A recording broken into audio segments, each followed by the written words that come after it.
দুই number point হলো হিন্দুদের বা অন্য কোনো অমুসলিম জাতি আপনাদের কাছে তাদের উৎসবের জন্য চাঁদা চাইতে পারে। এটা হয় কি না?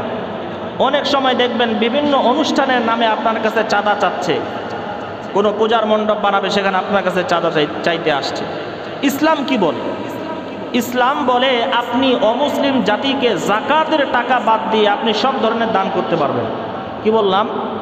অনেকের উপরে যাকাত খরচ হয়, যাকাতের টাকা কোনো অমুসলিমকে দেওয়া যাবে না।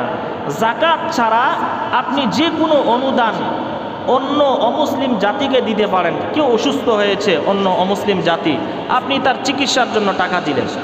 কেউ ক্ষুধার্ত অবস্থায় আছে, আপনি তার খানার ব্যবস্থা করে দিলেন। ইসলাম এটার অনুমতি দিয়েছে। কেউ অসহায়, আপনি তাকে সাহায্য করতে পারেন।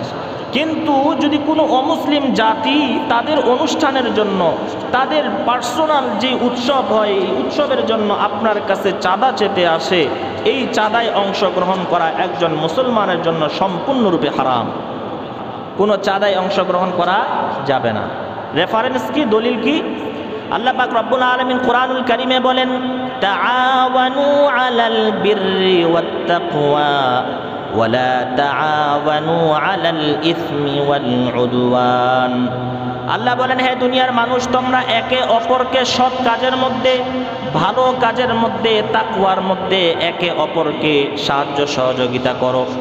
তবে ওয়ালা তাআওয়ানু আলাল ইসমি ওয়াল উদওয়ান, তোমরা একে অপরকে কোনো গুনার কাজে সাহায্য সহযোগিতা করবা না। আল্লাহ কি বললেন?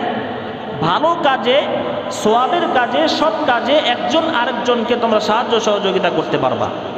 একজন গরিব, একজন অমুসলিম খুব অসুস্থতায় আছে, আপনি তার সেবার জন্য, তার সুস্থতার জন্য, তার চিকিৎসার জন্য কিছু টাকা দিলেন, দিতে পারেন, ভালো কাজ।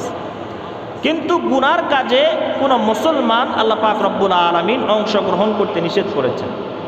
এমনকি আমাদের মুসলমানের মধ্যেও কেউ কনসার্ট করবে। কি করবে? ঈদের সময় কনসার্ট হয় কিনা আমাদের এলাকাগুলোতে, গানের অনুষ্ঠান হবে, আপনার কাছে চাঁদা চাইতে আসছে যে আমরা গান করব। আপনার জন্য অংশগ্রহণ করা সম্পূর্ণরূপে হারাম। আর যদি অংশগ্রহণ করেন, আপনি বাসায় বসে আছেন, তারা অনুষ্ঠান করলো, এই অনুষ্ঠান গুনাহ করার দ্বারা যে গুনাহ হয়েছে, আপনি বাসায় বসে ওই গুনাহ কামাই করবেন। কারণ কি? ওই যে ওই গুনার মধ্যে আপনি সহযোগিতা করেছেন। এই জন্য আমরা 2 নাম্বার পয়েন্ট জানলাম যে অমুসলিমদের অনুষ্ঠানে বা উৎসবে চাঁদা দেওয়া আমাদের জন্য সম্পূর্ণরূপে কি